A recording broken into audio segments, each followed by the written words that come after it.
Hello friends, good morning. Hope you're all doing good. This is Padma from Padma's Home Stories. இன்னைக்கு breakfast சேமியா பாத் எப்படி பண்ணுறதுங்கிறது குவிக்காக பார்க்கலாம். எண்ணெயை காய வச்சுட்டு கடலைப்பருப்பு, உளுத்தம்பருப்பு, கடுகு, ஜீரம், பெருங்காயம் இதெல்லாம் போட்டு பொரிச்சு கொட்டிக்கிறது. நல்லா அது வெடித்தது புரோக்கன் கேஷ்யூ நட்ஸு கொஞ்சம் சேர்த்தின்ட்டு அது கோல்டன் கலர் வந்தது.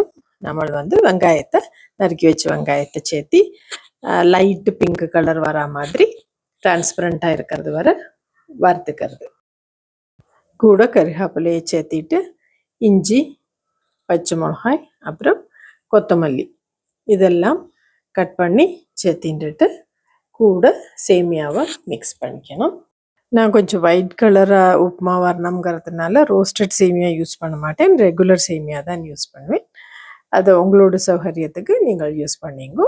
இது ஒன்று நல்லா எல்லாத்தையும் மிக்ஸ் பண்ணி சேர்த்தின்ட்டு உப்பு, பெருங்காயம் போடலைன்னா அட் த ஸ்டேஜ் பெருங்காயம் ஆட் பண்ணிட்டு 1க்கு 1.5 to 2 glasses விட்டுக்கலாம். ரொம்ப சாஃப்டாக இருக்கணும்னு நினச்சோம்னாக்கா 2 glass விட்டுக்கலாம். நான் 1க்கு 2 glass அப்படின்னு தான் விட்டுருக்கேன். 2 கப் எடுத்துட்டுருக்கேன். அது 4 glasses பாயில்டு வாட்டர் சேர்த்தி ஒரு விசில் வச்சு எடுப்பேன். அப்போ தான் அது உதிர உதிராக இல்லாதக்கு சேமியா பாத் மாதிரி வரும், இல்லை சொன்னால் அது உப்புமா மாதிரி வரும். ஒரு விசில் வச்சு நல்லா பாயில்டு வாட்டரை விட்டுட்டு ஒரு விசில் வச்சு உடனே விசிலை ரிமூவ் பண்ணி எடுத்துட்டோம்னாக்கா பர்ஃபெக்டாக இருக்கும். லெமன் லாஸ்ட்டில் ஸ்க்வீஸ் பண்ணிக்கலாம். தேங்காய் போடுறதுன்னா தேங்காய் துருவி போடலாம். இது கூட சட்னி, தேங்காய் chutney, fresh chutney. Detailed video daily upload பண்ணுறேன்.